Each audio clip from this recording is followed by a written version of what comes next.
Je, Mbosso Khan atakuwa amemwiga Shahrukh Khan kwenye wimbo wake mpya?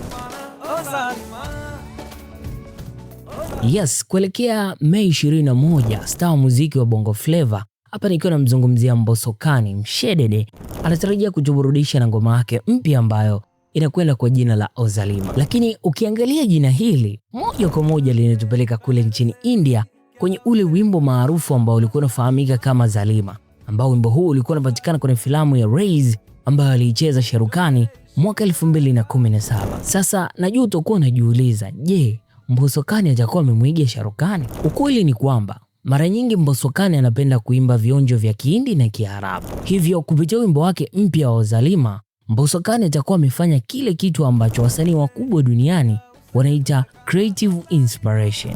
Yaani kuchukua neno lenye uzito mkubwa kihisia kutoka India na kuliswaga kinyamwezi kwenye Bongo Flava yetu. Huku sio kuiga, huu ni ubunifu wa hali ya juu.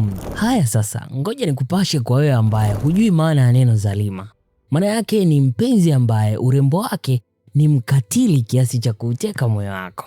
Sasa, je, maana hii ya Zalima itaenda kufanana na maana ya wimbo ambao Mbosso Khan anatarajia kutoa tarehe 21 ya mwezi Mei ambao unafahamika kama Ozalima? Na je, unaona ubunifu huu ambao Mbosso Khan ameufanya utaenda kuifanya ngoma yake ya Ozalima siku ya tarehe 21 ya mwezi Mei kuwa wimbo wa kihistoria nchini?